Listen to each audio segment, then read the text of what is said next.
Hey, what is up, chieftains?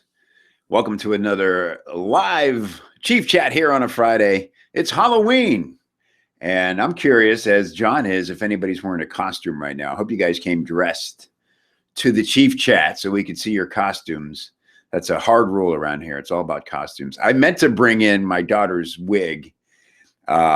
She, for her costume, is chosen Mary Kay Ash, of course, of Mary Kay Cosmetics. I mean, what little girl doesn't obsess over Mary Kay Ash, the cosmetics magnate? And she so has this like crazy blonde wig, and it's quite funny, at least to me and my son, when I put it on. So I meant to bring that today and forgot. So I am out of costume. I once again have dressed as Dave Grohl, a shorn Dave Grohl. So week after week, that's my costume, and I like consistency. So welcome everybody, and just let me say hello and say hello back to me, so I know all the tech is working like it should. And it's always great to spend this time together. Really dig these chats. Lots of cool stuff going on this week. Man, so much to share. Just had a amazing podcast interview this morning with Melanie Saladino, who you guys probably all know from the forums. You may or may not know that Melanie, I've been coaching Melanie for a year now in her freelance career. And I'm just, really proud to do that, because she is an amazing talent and just a really smart marketer, copywriter, processor of information. And when a freelance copywriter finds this industry and things start to click, it's amazing what happens and how quickly the wins stack up. And I've seen it over and over, and it's just a very natural course of action, because copywriters are so in demand and so hard to find for most business owners out there. And so those are the topics floating around that I want to cover in a little bit more depth here on the chat. Of course, we'll take any of your questions that you have. Colin, is that Colin Campbell, I assume? Or could be Colin Wiebe.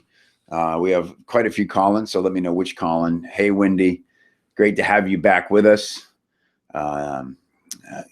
Evening time there in the UK.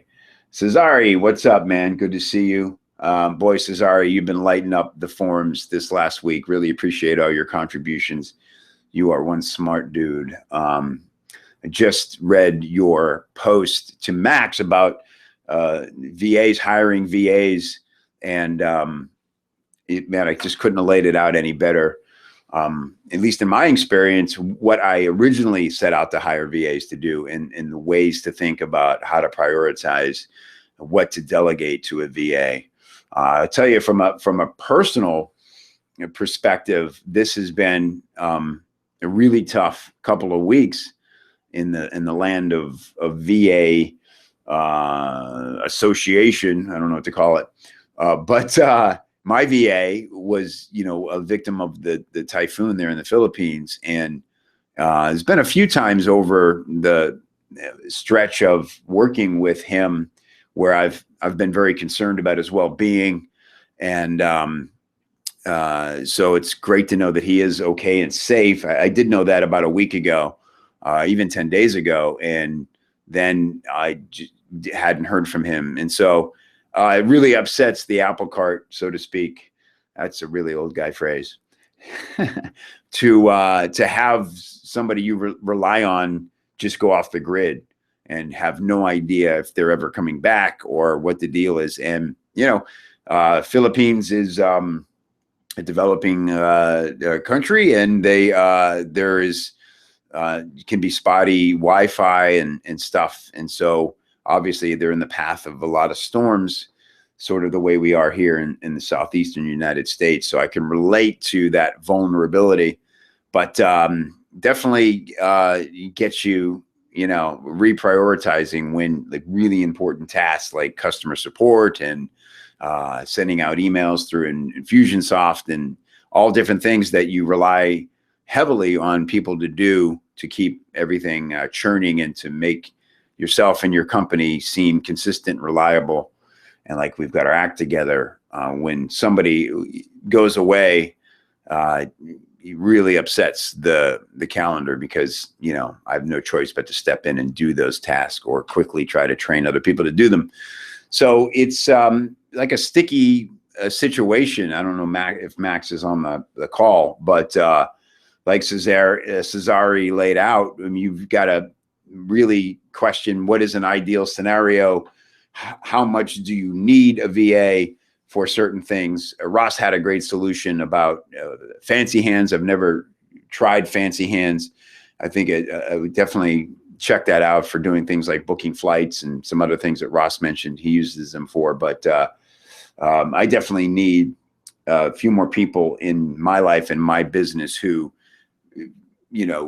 understand what we're up to here on a deep level and can be decision makers, that first line of defense and things that need to get handled. So got a lot of great people with us on the staff already.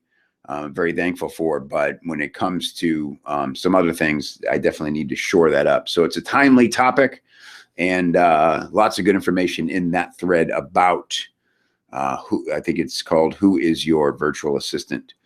Hi, Colleen. Okay, you've got a request for 60-second sales hook. Colin wants to talk about the one topic per sentence. Okay, yeah, that's a good one. Jason Loya, good to see you, man. You're working on your USP for a supplement. All right, well, we've got the USP master, I think, in the house. Our man Ross, I believe, is here with us. So maybe we'll have Ross pop on and lend some fresh insights via his amazing article. Did everybody see and read Ross's article? I hope on Copy Chief blog, instantly becoming one of our most popular articles ever. Super proud of Ross for creating it. Ross has been incredibly impressive, a great teacher since he joined this community over a year ago. And he and I have been working together on ways to kind of take the next step in developing his content. And I'm always learning better ways to create and share content. So it's been a real process of discovery with Ross and 6 other freelancers that I've been coaching in a special program that I call the Real Free Life program, because it's really, that's the purpose behind it, is to help freelancers create a true freedom to choose their lifestyle based on their own reality. And so we've really developed some cool ways to create and publish high quality content. So the next little step here in this process with Ross's article is to there's a podcast that will be released Monday, and it's all about this article. And so what's really cool about this sort of case study that you guys are a part of, watching happen, unfold in real time here, is that it's the evolution of a piece of quality content, right? So this article started as a post inside a Copy Chief. Ross, if you have the link handy, that'd be cool. You could post it rather than me digging around for it in real time here. But a recent post all about how to basically how to sell like the UFC, sort of a more, I don't want to call it surface, because even that was some deep content. But then, Ross decided that was a great piece to turn into an article for the blog. And just like, as you can see, like really knocked it out of the park, set a very high bar. And, this is probably 3, 4, 5 edits of evolution with feedback from myself and Jody Rainsford, who's our content manager, editorial manager here in Copy Chief. And Ross, just I almost wish we could show all the versions of this and the evolution of it. The thing that really stuck out to me and what make this article so great is it just evolved in voice over and over. The lessons were always there, but what was interesting was rather than look for ways to chop it down or remove stuff, Ross kept adding more ways to make it feel more personal and really clarify the lessons. And to me, that's what's so valuable about this piece, is that I don't think there's any way you could read this article and not fully get the understanding of what a USP is, which is, one of the more complicated topics we tackle as marketers, teachers, copywriters. Everybody kind of gets the concept, but they go, okay, what is it really? And what is a statement like? What does a USP look like compared to, say, a mission statement, things like that? And this is, for me, the best and most clear, certainly most entertaining breakdown of what a USP is. And just such a perfect example to use the UFC, because they have 3 USPs going at any given time: their company, their fights, and their fighters. And, again, just tons of really great examples in here on how they apply unique selling propositions to their brand, to their fights, and to their fighters. And so much that they inspired Ross to travel to Las Vegas, and many fans to travel all the way from Ireland to Las Vegas to support Conor McGregor. And what a great fight that was. So, lots of cool lessons. And then you'll hear in the podcast on Monday how the same content worked as a podcast, which is a little different. And thanks, Ross, for sharing that link. Cesare, same thing, man. Ross got him. Isn't that the thing? That's exactly how I kind of got more into UFC, and through the lens of Conor McGregor. The first time that Ross posted about him, it just helped me appreciate what goes into mastering this sport, such a unique sport, mixed martial arts, not just one. You could spend your life trying to become anything like a master of jiu-jitsu or Muay Thai or boxing, and to combine all those into one sport to give different fighters different advantages is a really endlessly fascinating study in athleticism and human desire. Not to mention it's a fight, and it takes incredible stamina and endurance and heart and passion and will to survive those circumstances. Like Ronda Rousey comes out and just levels her opponents in seconds, and you think, man, this person dedicated the last 6 months of, or 3 or 4 months of their entire life to defeating and at least putting up a good fight against an opponent, and to have it end in 14 seconds or 38 seconds is just humiliating. And that's why they call Ronda Rousey the most dominant athlete in the world right now, because plan as you may or train as you may, she just comes out and completely upsets everything you had in mind, and next thing you know, you're done. And the fact that she happens to be a beautiful woman and embraces her toughness and her femininity equally, it's just a really exciting time to witness the evolution of women in sports and even women in society as a result of more transparency in the way we all live. It's pretty exciting. So just kind of keep up with the threads here a little bit. Yeah, Cesare, also just an instinctively great teacher.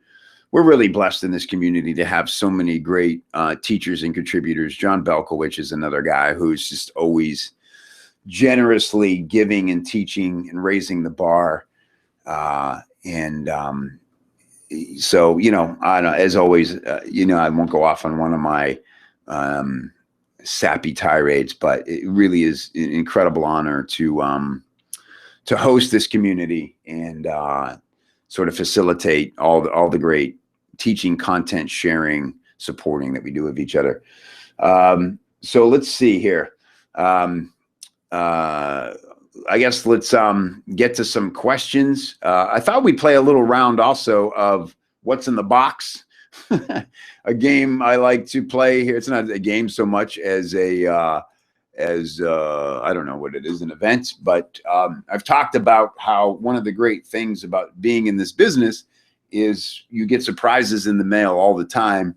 I showed the robot that Barry Morris sent to me, and what a cool robot, and different gifts like Lauren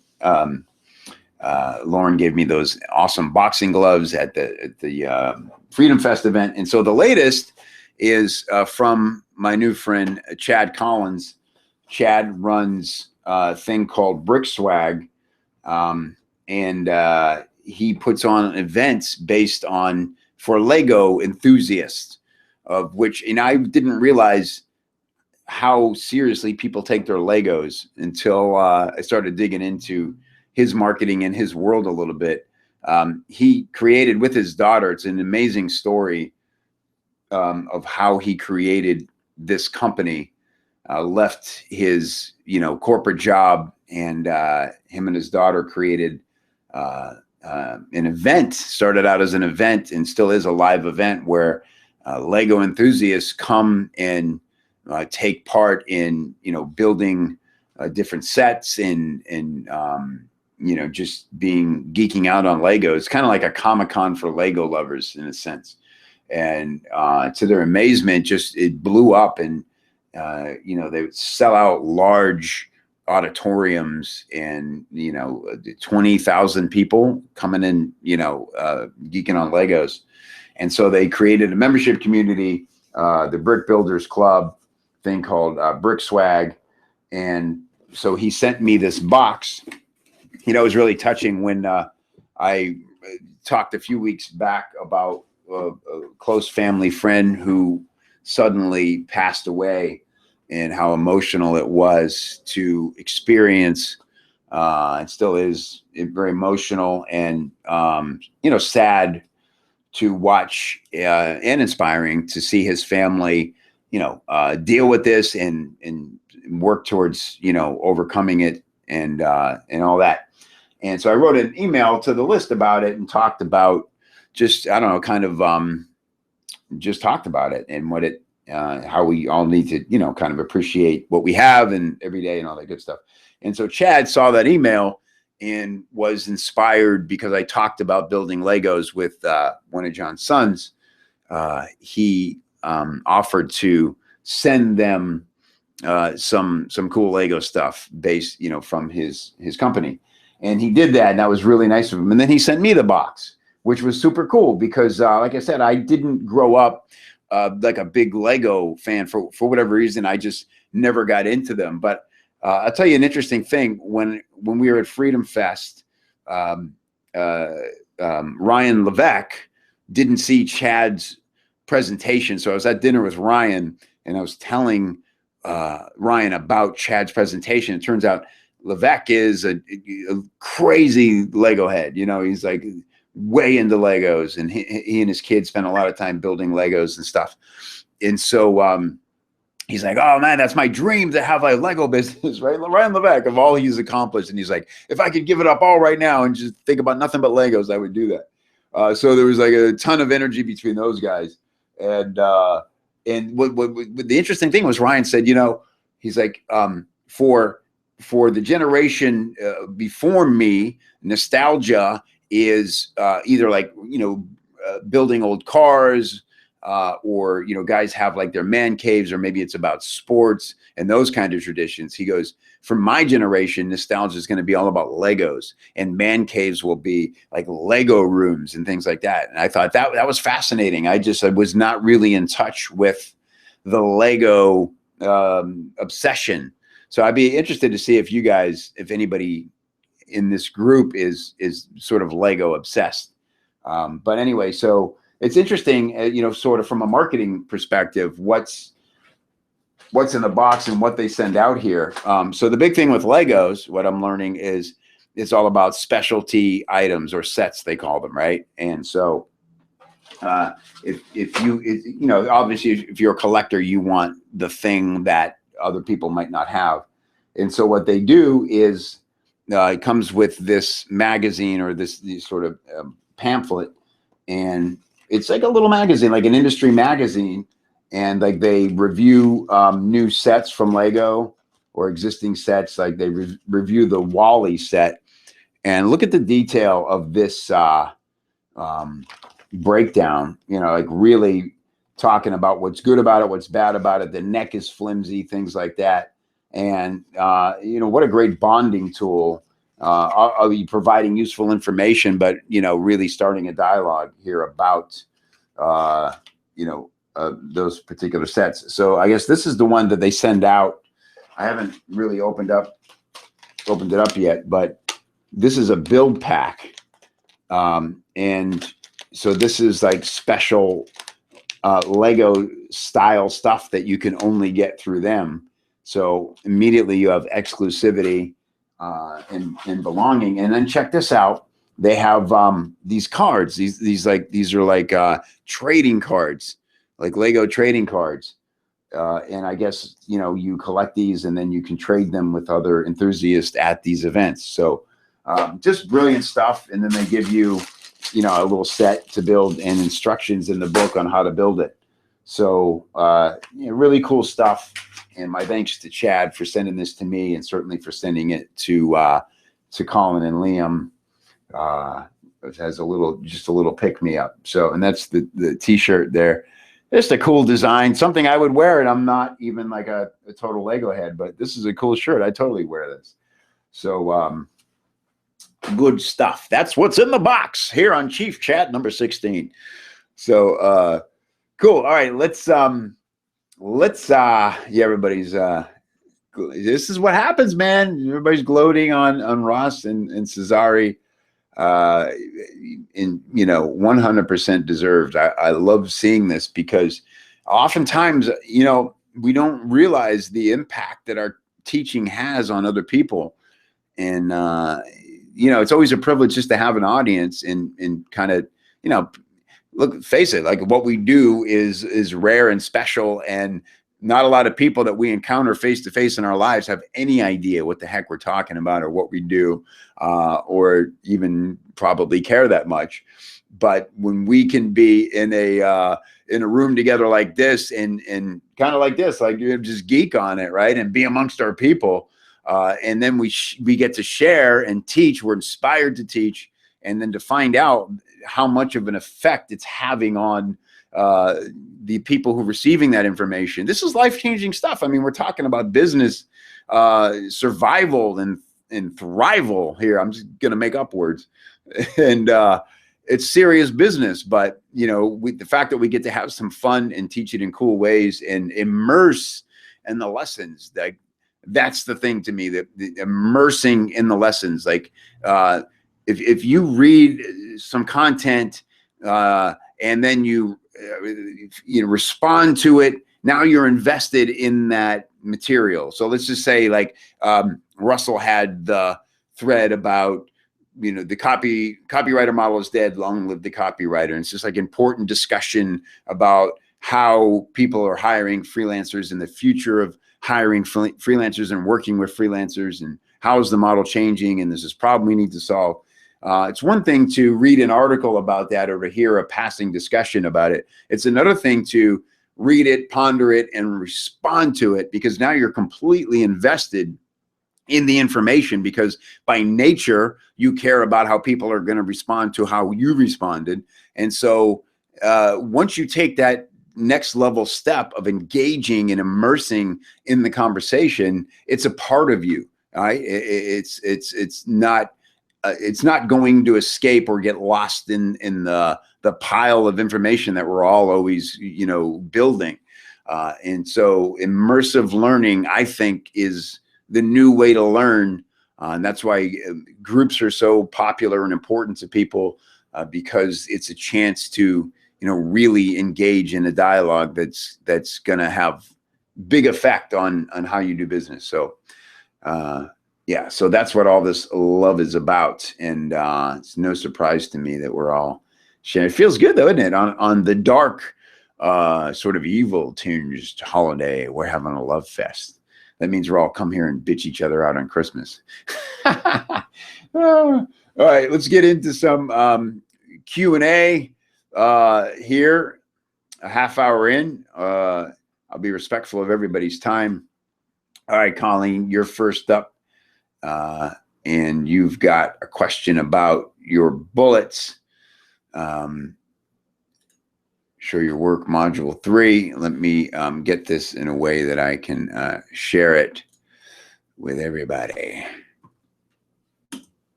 And then let me, 1 second. Okay. Here we go. Colleen, do you have a particular question about your bullets? Or would you just like a surface level review? Let's just start looking at them and I'll try to check for you. I have to go from one window to another, so it can be a little challenging to keep up with the comments, but I will look to do that here.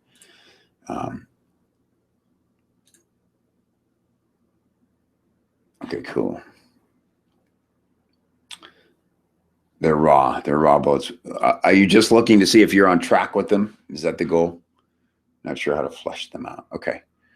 First shot of the whole bullet thing. Am I even on the firing range with these? The feature is one online personal fashion and style academy course. Okay. Benefit, know the exact type of clothing to purchase so you always look and feel like $1 million. Oh, that's cool. I know some sort of virtual style consultants. So I have a tiny bit of insight to this industry. So tell me, Colleen, as I'm reading here, how do you work with people? Do you work, somebody hire you as like a style consultant, and then, like, for instance, the Kim Seltzer, the woman I know who does this, somebody will hire her and they'll do a consult on the phone and talk about what they want to improve and change about their style, what they like and don't like. And then she'll essentially send them a bunch of things to either go buy or styles to kind of a style guide. They'll go out and shop for stuff and kind of text her photos as they shop, and she'll like yay or nay that stuff. Is that similar to what you do? Used to be face-to-face for 10K, but now I want to make it all digital. Okay. So I don't know what your model for making it digital and virtual is, but that's her model.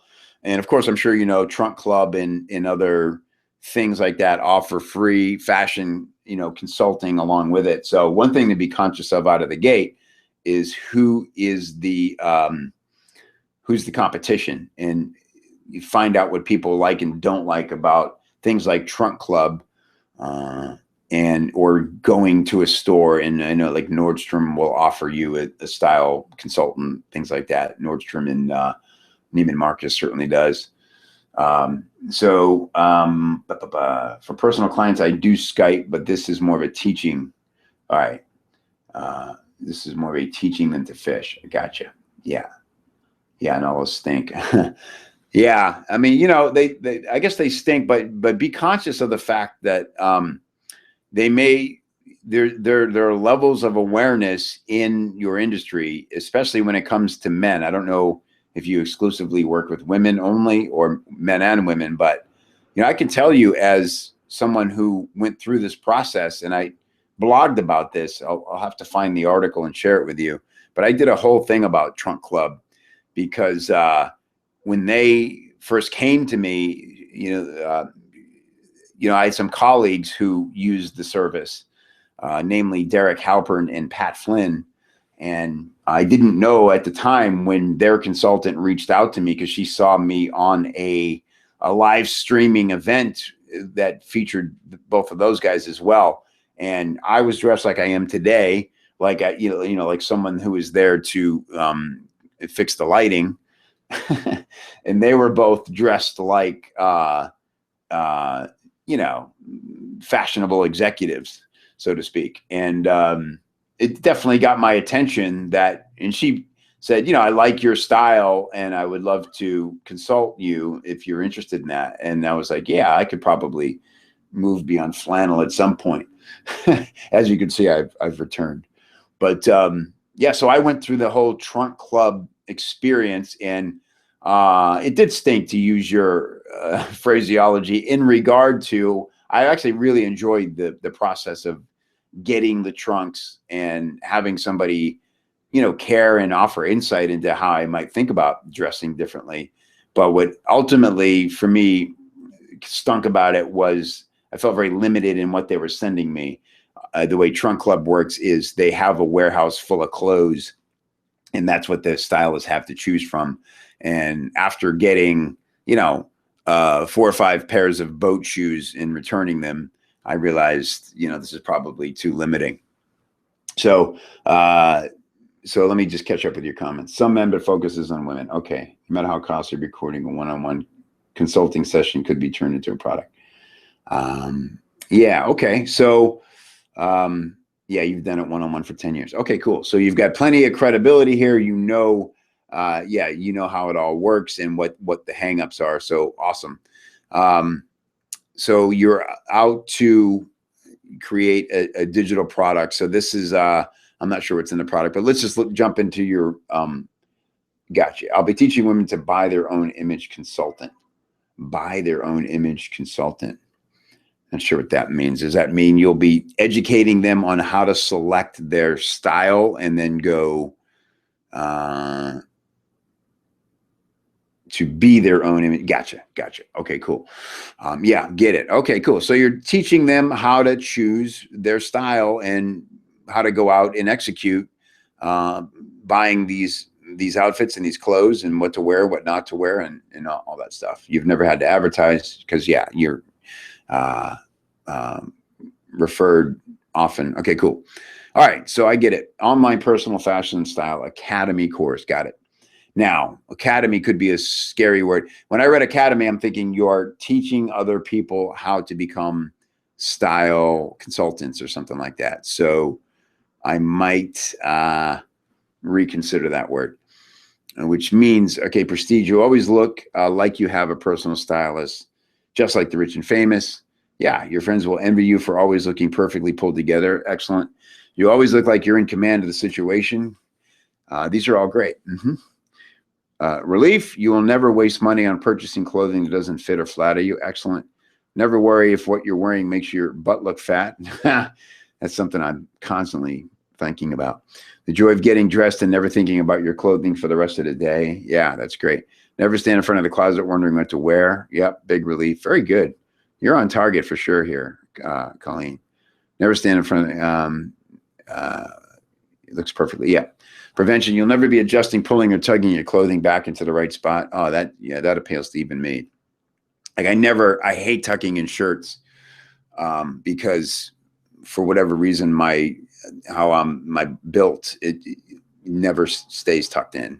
I'm always marvel at people who tuck in a shirt and it always looks like it should. Mine immediately becomes all askew if I try to tuck in a shirt. Well, sleeping longer every morning, you should be spending less time getting dressed. Yeah, that's good. Remove the stress of shopping, picking out clothing, never knowing what to wear. Yeah, stress removal. Yeah, so wellness is probably low here, but you did a good job of drawing the connection on that. Yeah. Sex. When you know you look good, you're always ready for an unexpected encounter. Yeah, you'll exude self-confidence. There you go. Big one. Your husband won't be able to resist your charms. All right. These are great. Let's see what Russ said.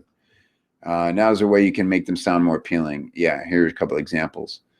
After attending my fashion university, yours, you'll always look like you're in command of the situation. Mine. Be prepared to be mistaken for the boss in business situations. Being well put together can quickly. Yeah, very good. You'll spend less time on clothing because you'll only buy the stuff that's perfect for you. You'll discover how easy it is to pull together an entire wardrobe with only 12 inexpensive pieces. The secret here is my 5-step process shows you exactly which 12 pieces you need to have on hand. Yeah, very good. So great feedback from Russ. Thank you, Russ, if you're on the call. Very cool. Let's see who's raising hand here. Taylor, Colleen. Oh, yeah, why don't I just invite you on? That'd be cool. I forgot to, we have that option. Let's meet Colleen, everybody. The confidence part is huge. Yeah, that's so true, Cesare. Hey, Colleen.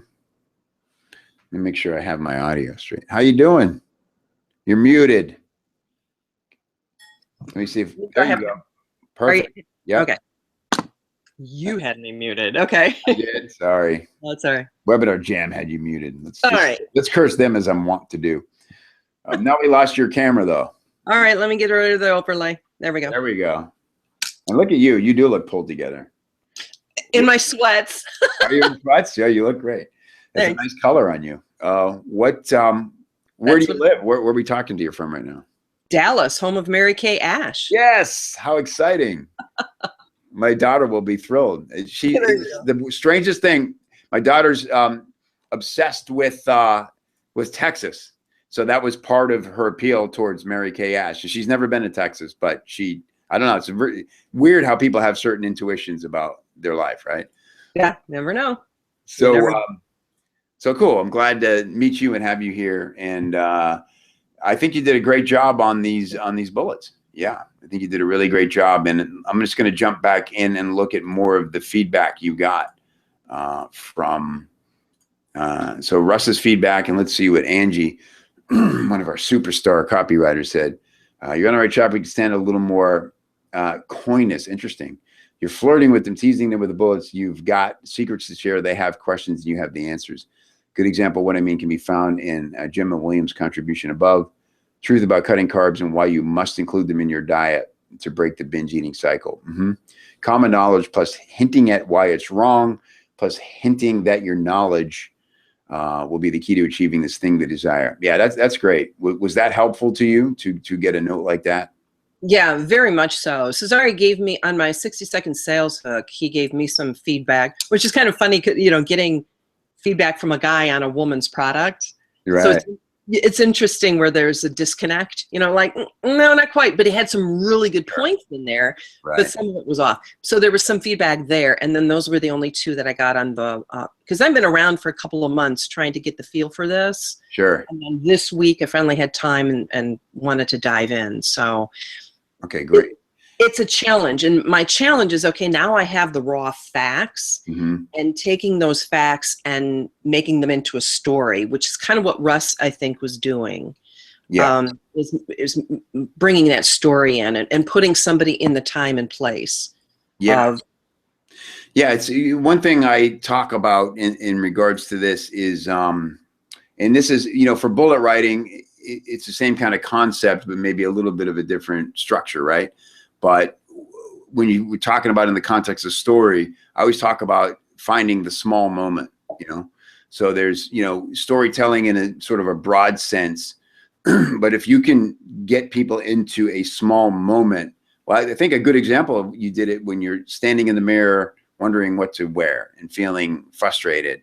And then, so in your copy, don't be afraid to look for places to tell a small moment story, whether it's about you or probably a client you served, and just the real emotional aspect of what that feels like and how it just blows your vibe to smithereens when you're some event you're excited about and you think about it and you just want to get ready and look hot and go out and the door, and then you just can't get the outfit to come together, and it's you know, it just stops all that momentum, that feel good stuff, right? And so if you can like bring people into that moment and go, I'll set you up so you'll never encounter that moment again. You'll just know you have this closet waiting to serve you for your exact body type and whatever the situation calls for. You'll know exactly how to put it together. That's what Angie's getting at there with that and then, you know, you want to kind of tease them with how it'll work, my 5-step system or whatever it is.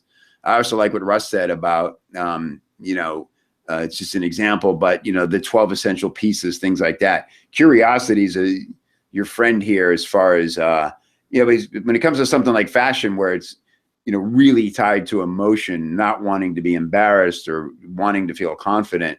If you can tell people, you know, there are 7 deadly mistakes in fashion. Are you committing any of these? Or you can say, you know, these are the 12 pieces you need in your closet. You see magazines doing that all the time, right? Well, and that was my freemium right now, is the 10 deadly style and fashion mistakes and how to make sure you don't make them. And then my freemium last quarter was how to have 22 pieces in your closet that mix and match to make thousands of outfits. So that's great. I mean, you got this figured out. It's okay. Those are great appeals. I mean, honestly, I mean, you know, it feels like you've been coached on this already. So that's good, because it means your instincts are dead on, you know. Okay. So first thing to do is probably just like remove any doubt that you're not on track, because everything you're saying to me here is totally on track. So now it's just about honing your craft a little bit as far as copywriting goes. Okay. So what are you how are you launching this course? Will people come to a sales page, a text-driven page, a VSL? What's happening? Yeah, I'm going to do it's going to be the sales funnel is going to start with basically a webinar. And then I'm just going to make it evergreen through EverWebinar, because I've been using Webinar Jam forever. Okay.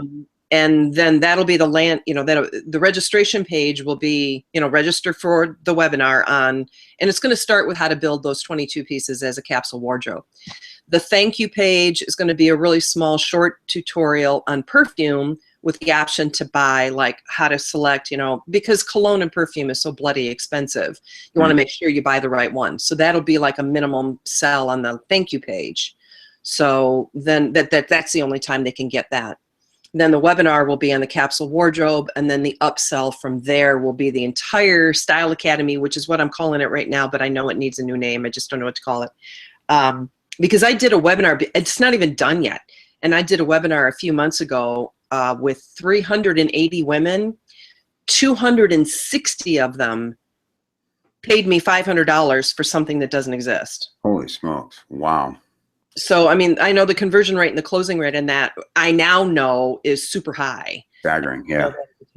So that's how it's going to be. And then it's just going to be an online, not really a membership site like Copy Chief, but it's going to be more like Kajabi, how Kajabi has it set up, where you go in and you have modules and lessons every week and that type of thing. Okay, great. So you can ask comments, but it's not really conversation driven. It's right. Part of it. I'm considering a forum, but right now that's just time prohibitive. I don't have time to monitor. I feel you on that, sister. It is a commitment. Rewarding, but a commitment. Right. Okay, cool. So, and if you could take a look at the 60-second sales hook, because I wrote that the other day too, and I got some great, like I said, I got some great feedback from Cesare and Angie as well. And who was the other one? Steve. Oh, Steve. Who was it? Stephen Carter. That could have been it. Yeah. Oh, yeah, he's a hero, man. It was pretty funny. He was talking about when you were a weather girl all those ages ago. I'm like, oh wow. Oh, is that what he's? Yeah. Well, I'm 53. So it's, you know, so you really picked up on that and really like grounded in, you know, all those ages ago. Yeah, that's funny. Well, that's what we read into it, I guess. Is 60-second sales hook. You are a weather girl? I did the weather at the Weather Channel, yeah. Really? Oh, so cool. Yeah. I'm fascinated by weather people. Yeah, we have no clue what's going on. Really? It just must be to get used to this thing, you know. Yeah. That's the first part, but yeah. Yeah. And because that must be disjoining at first, and then you guys really like live for the weather event, though, right? Like I know we have here in Florida, we have hurricane season, right? And when there's no hurricanes, the local weather people, you can just see how they're so angry and depressed as the season goes on, you know, because they have this aha, come June, they're like, here it is, folks, and there's my new guide. It's, where there's going to be some storms. And then, you can just see them getting more impatient as, and by like, the end of September, they're just, yeah, whatever, it might rain, it might not. Who cares, The thing about Florida's so easy too, because every afternoon, what coast are you on? You're on the east or west? West Coast, yeah. So every afternoon at like 2, 3 o'clock, it's going to rain. That's it. It's going to be humid. It's going to rain. Yeah, don't go out and just like you wait for November. Yeah. Right. Very cool. Awesome. So, and then there's like they make the weather people, I guess, like to earn your stripes in that business, you have to go into the eye of a storm and like be the one on there getting blown away and standing up in knee-deep flood water with electrical wires humming all around you, right? Yeah. Yeah. To tell you how old I am, I'm actually the one that trained Jim Cantori. Is that right? Wow. Yeah. So I trained him and he and I worked together. So he and I were the first ones that would go. Actually, I was the first one that did all the weather specials and all that kind of stuff. No kidding. That is so cool. Wow. Yeah. And then I had little Bambino and left it all to be a stay-at-home mom. And that was tough, but I never regretted it. Yeah. So very interesting. Wow. That's so cool. That's the question too, like in the 60-second sales hook. Some people say, hey, lead with that. Because when I was a teenager, I was Miss Michigan. So Miss Michigan National Teenager. So some people say, oh my gosh, lead with that because that really builds your credibility and whatnot. And other people are like, you know what? That's really off-putting. When you come out and say, I was this, and this, so there's intimidating, makes you feel less accessible. Yeah. Less relatable. Right. Right. So I get both. I've gotten both feedbacks now from people. And I know it's just a matter of opinion. And some women, which is interesting, some women will say, oh, you got to lead with that because that's really like, oh my gosh, well, she really knows what she's talking about. Yeah. So that's an interesting challenge. Okay.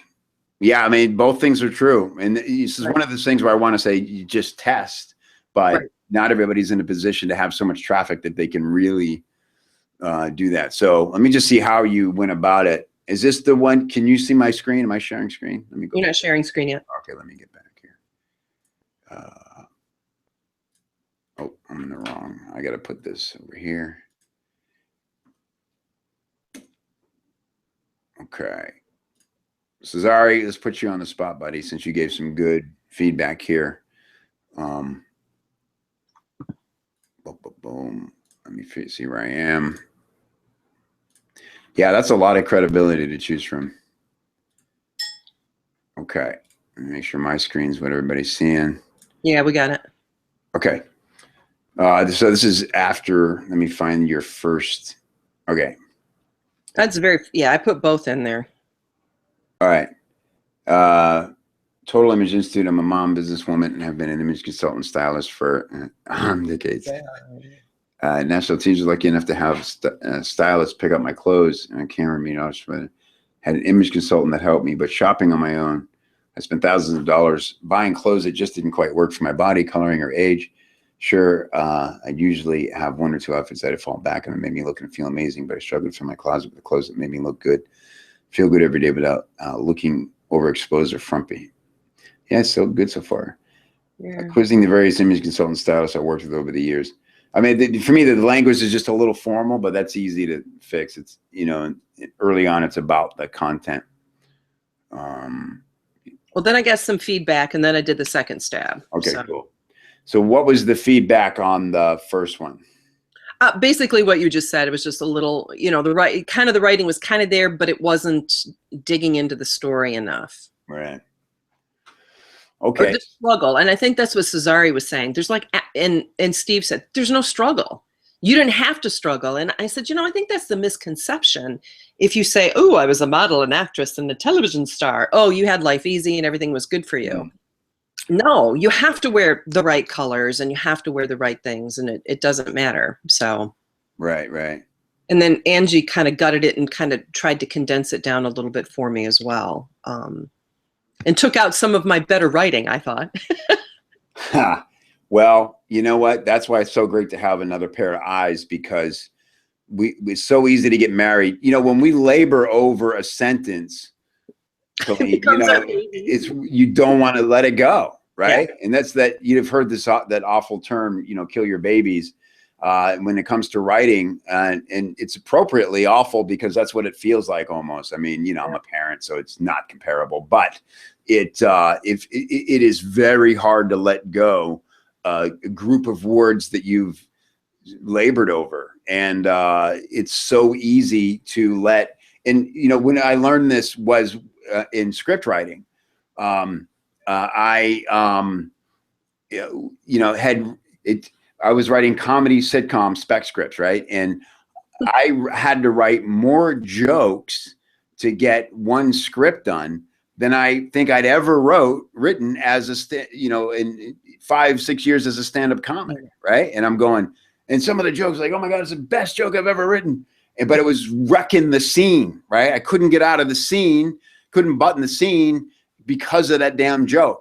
And that's what and I realized like, that's what they mean by kill your babies. I'm ruining the scene. Basically this whole script is not coming together because I can't let go of this one great joke. And so I would learn to like love killing these jokes, and then because they just pile up and you go, it's not about the one damn joke. It's about developing the skill to write them whenever you need them, Right. And so, it's sort of an extreme example of what you'll be experiencing as now a copywriter in your business. And look at what Angie did here, but it's a really valuable thing to have another writer say, I can see it where you can't. You might be married to this, and it's in the way. Right. So this little conversation going in the side here. Weather Girl is enough prestige without being threatening. Yeah, the Miss Michigan thing. I don't know though. I mean, I think this is where for me there's probably a gender barrier in me, like really understanding how other women would feel about you announcing being a Miss Teen Michigan, or was it Teen Michigan or Miss Michigan? It's the National Teenagers, what it was called, but Yeah. So, and Dean's asking, is that Dean Edelson? I don't know which Dean that is.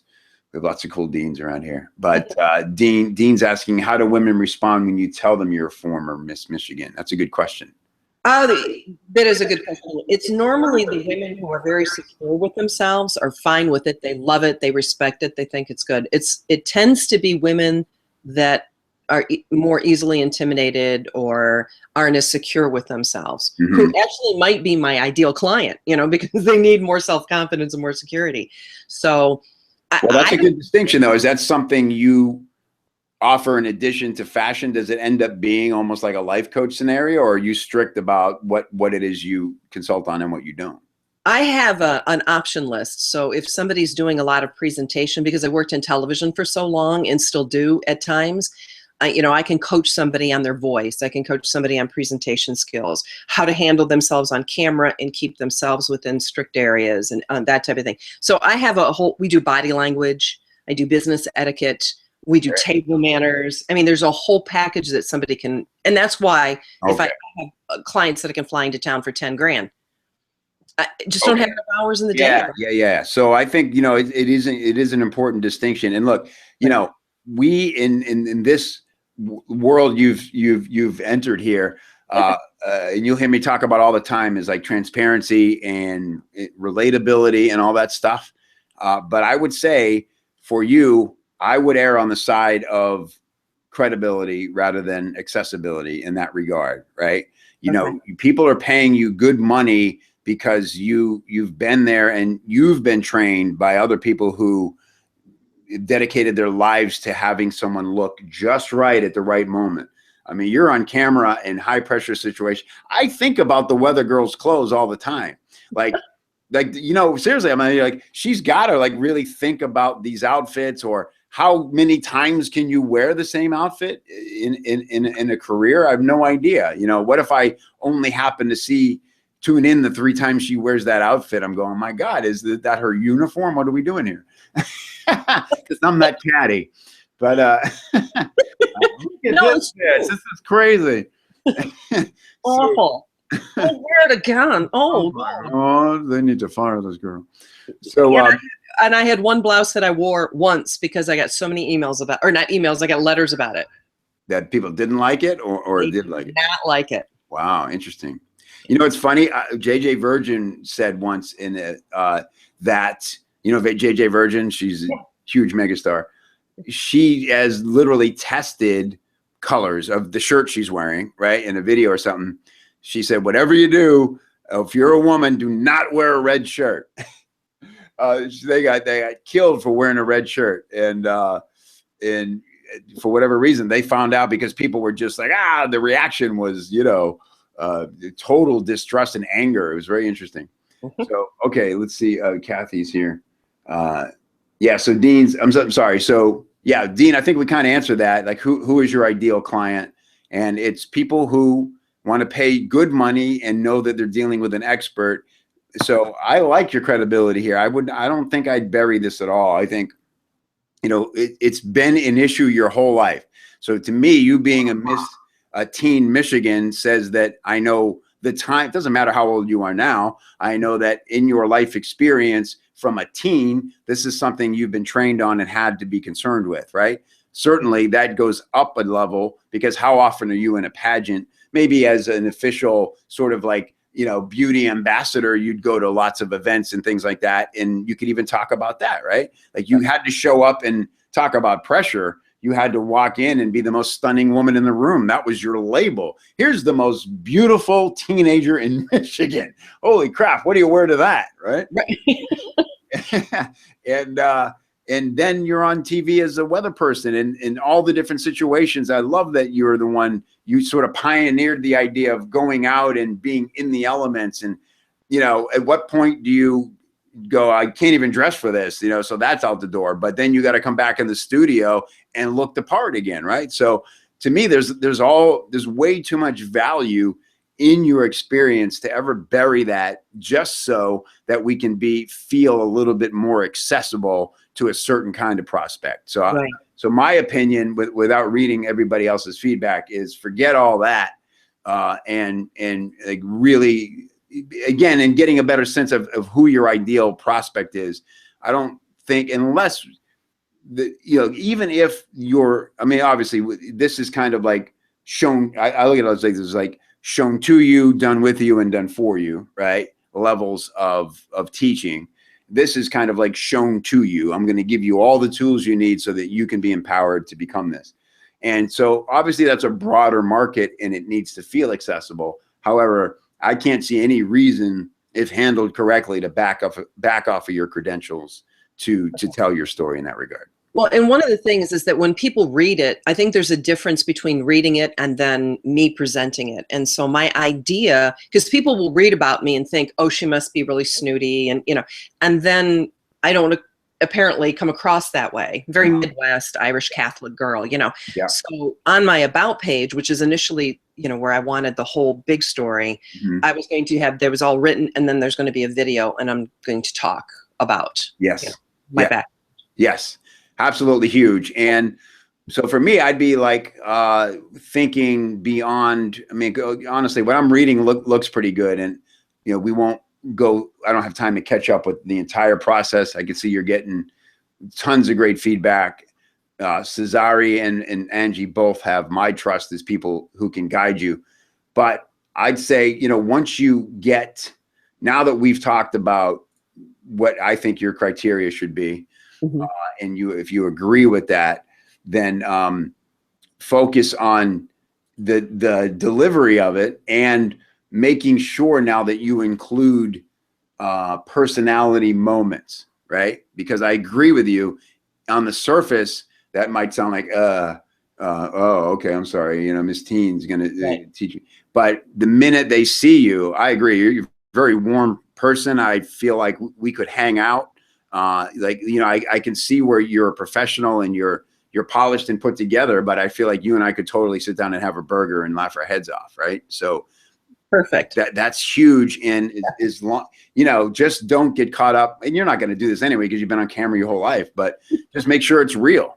Just come across real. And basically you want to go, let's have a talk, girlfriend, kind of a thing, and make them feel like, all right, I'm going to enjoy logging in and hearing from Colleen every time. So kind of that Marie Forleo effect of, it's not just information. I'm going to really look forward to the next video and that kind of stuff.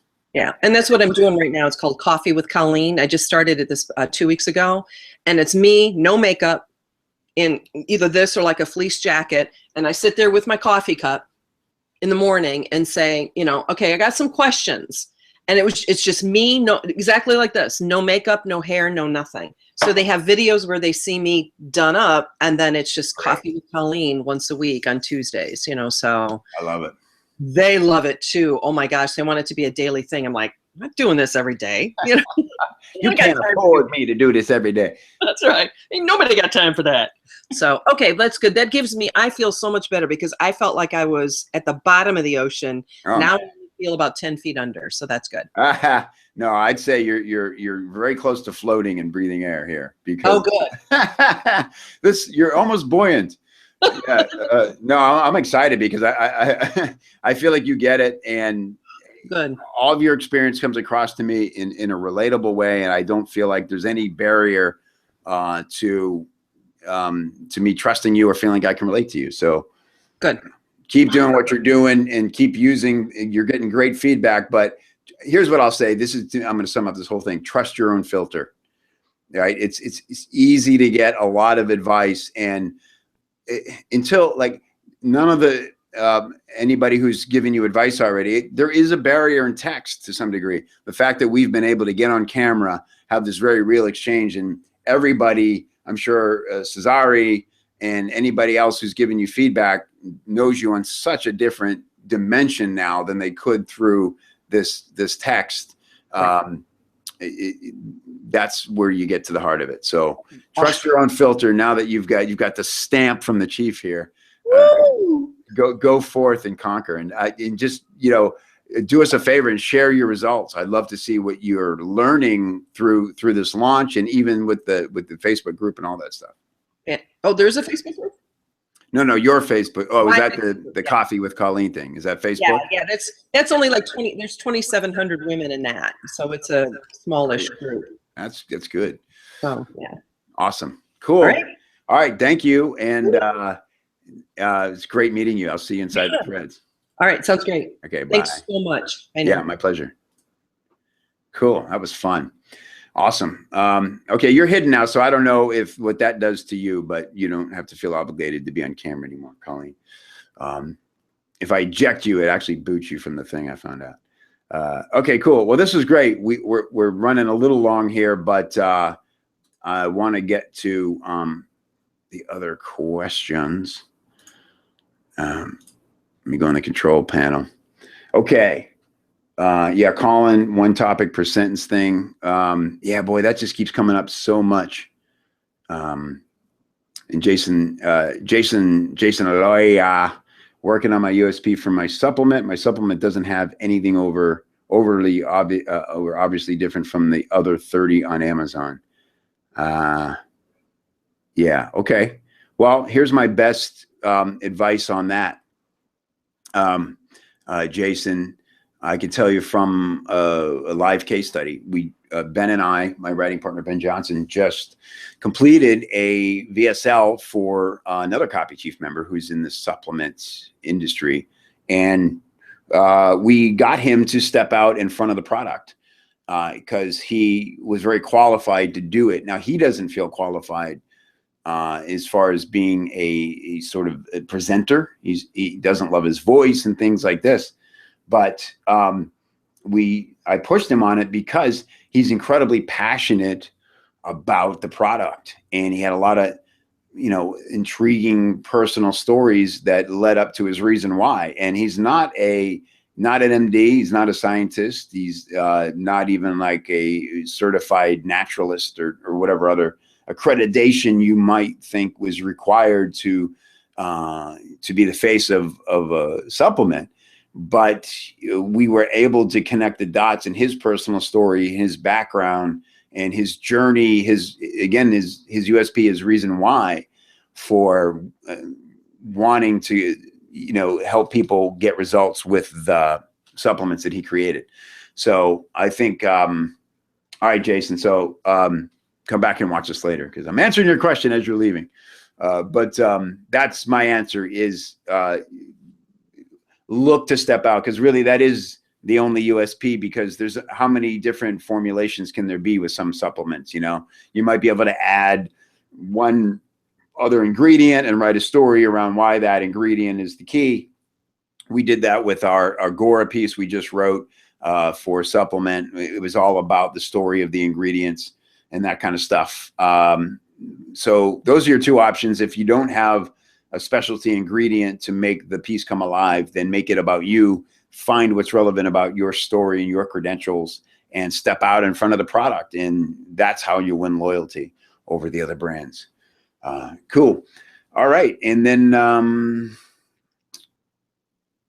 I think that was it. And yeah, final word, Colin, on one concept per sentence.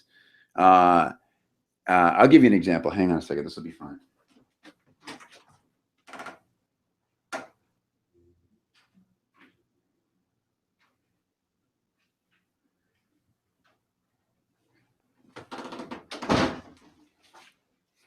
And we're back. Okay, so this is an interesting insight into how most people think about marketing. I'm whispering because it's about my neighbor who I share the floor with. Oh, look how this helps my color. If I, because I have one of these auto focusing cameras. See this, Colleen? Look at it. I had this is good to know. I should have a different color background. Sorry, the ADD is kicking in. All right, so this is, and she's a massage therapist and an energy healer. Thank you, Colleen. I could definitely take the help. So she tells me I need to market my business, and you know, because I don't want it to become some weird thing, I'm not like offering to help beyond whatever she asked me about directly, just because that's a good rule to follow as a harried business owner. So anyway, here's the thing: is so she did a deal with this magazine to supply an article for them, and that's how she's marketing her business. And it's a good article, and for me, and I played photographer and took that photo for her. So it's an informative piece, and I don't know if she wrote it or they basically interviewed her and wrote it about it or whatever, or if it's totally canned, I don't know.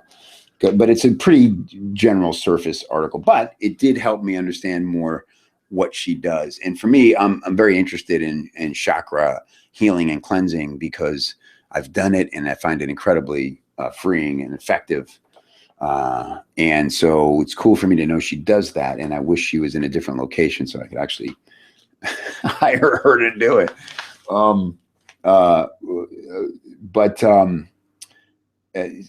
This was, I don't know if she wrote it, if someone else wrote it, but the run-on sentences, every paragraph you see here is basically one sentence. So let's just read the first one. And again, the topic here is not a Halloween mess. Clarity in one concept per sentence rule, recently taught to me by Paris Lampropoulos. So here's an example of way too many concepts in a sentence. Here's how the article begins.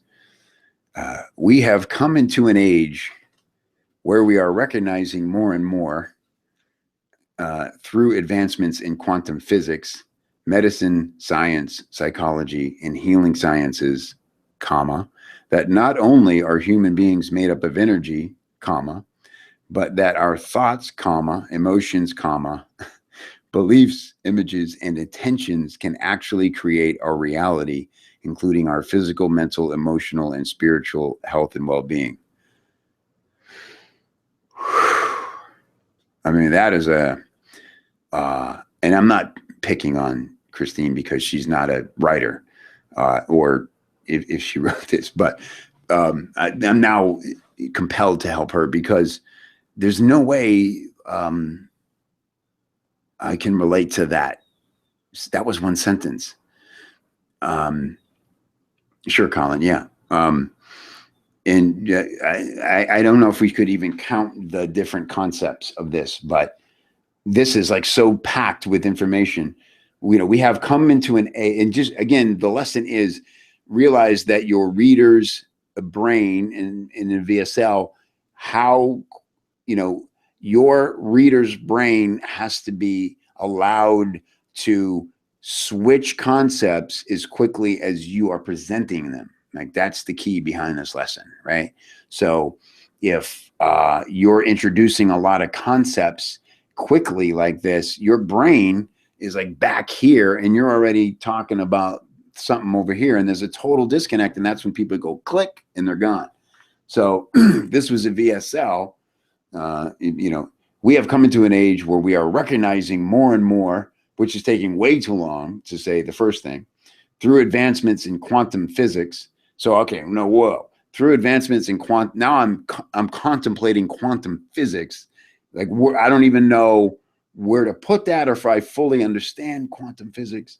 And so now that you've dropped that on me, and now you're listing all these other things, medicine, science, psychology, and healing sciences. Holy crap.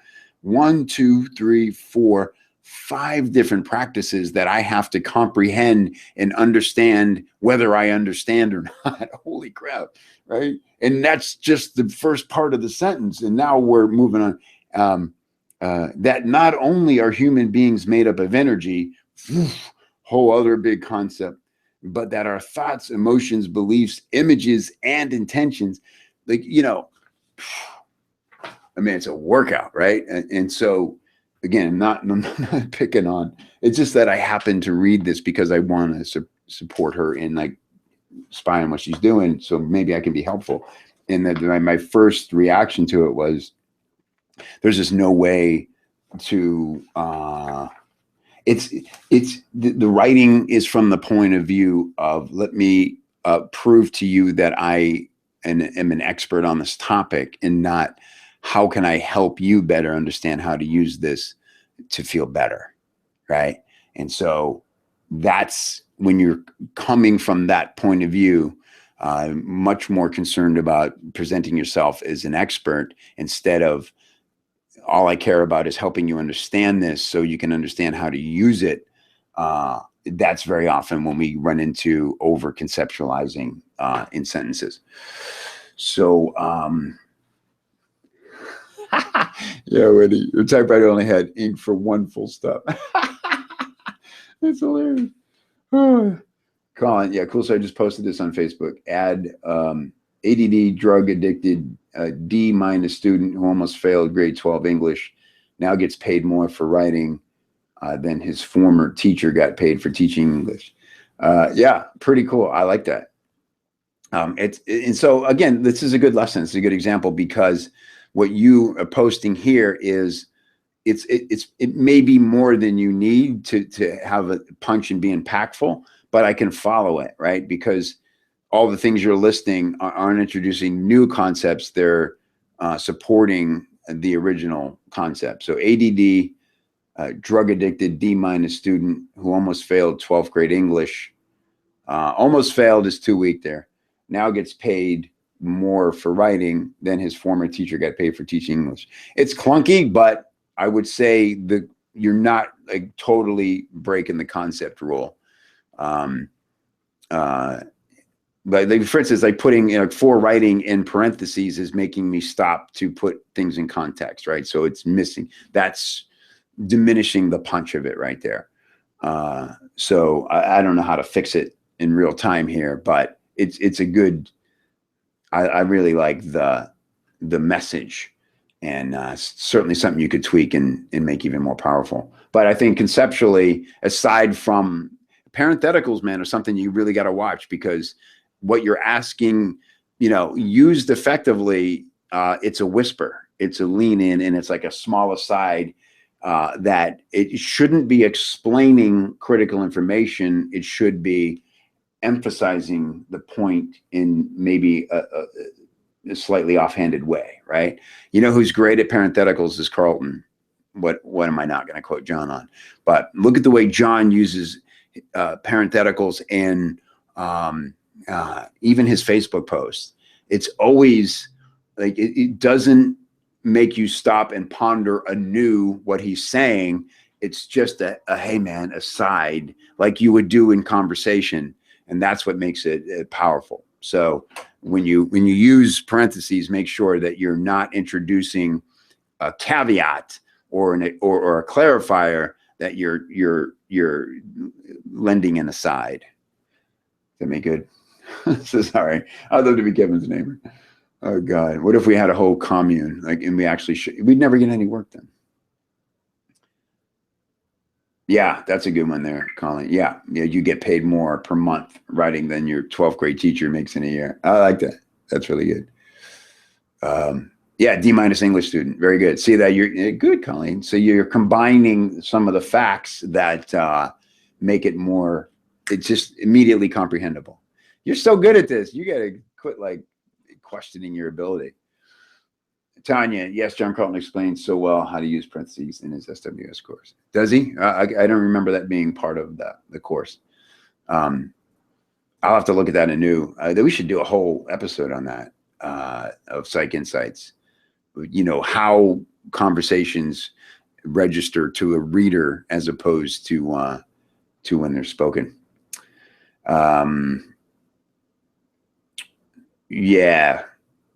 So I'm not sure where you cut out, Colin, but essentially, if you're talking about the parenthesis thing, the summary is always make sure that they're adding accent, not explaining a detail, because again, it's all about the human brain being able to follow along with what you're saying without having to work extra hard. Because if it gets hung up here and you need your reader's attention here, you got a problem. They're always a few seconds behind you, and that's when they're just like, you know what, I'm out on this. They can't be connected if they're not in real time with you. It was in the bullet part. Okay, cool. Okay, guys, this has been a really great one. And I always try to keep them as tight as possible so that people can actually dive into the replay, and that we all don't get too worn out on these. So, oh, this is good. I like Paul's example here, though. Run on thoughts. Explaining to a child that running into the street to chase a ball is dangerous. Phew, stop car. Yeah, that's a good example. Like if you had to say something, it reminds me of a good example. My wife and I, here was a funny moment. I'll just tell you a quick personal story. And so it's about my friend Billy Gardell, the comic, right? He's on the show, Mike and Molly, good friend of mine. And we were all in Pittsburgh, I think it was last summer, 2 summers ago. And so we're riding around. We got both families in the car. Billy and I are in the front, and our wives are behind us, in the seats behind us. And we're talking about, as couple stuff, how women are always saving us from running people over or crashing the car. And we always go, I saw it, or, don't startle me. I didn't need to know. Right. And so we're having this discussion about, basically backseat driving and that kind of thing. And women, of course, insist that they've saved so many lives because we're careless drivers. And we're going, no, it's just annoying that you think I didn't see it. Right. So later that day, we're driving, and Billy, I'm sitting in front with him, and there's a red light, and I know he doesn't see it because he's not slowing down. So this is what I do. I go, red light, red light, red light. And on the third one, it registers, and he, stops a little quickly, but no emergency. Right.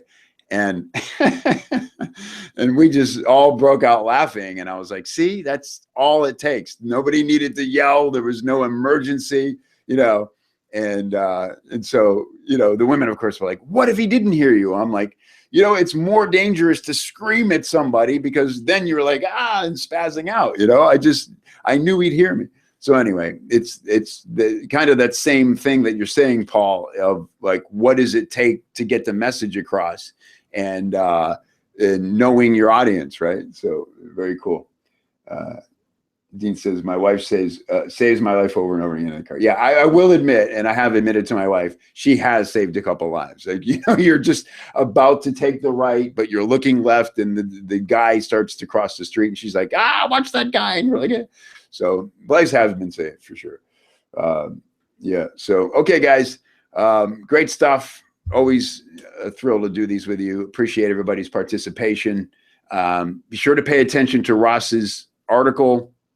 There's a whole case study going on about how we can all build our authority using very specific content and all the different ways we can break up that content with, again, it started out as a post. He turned it into an article. He was able to create a lead magnet from it.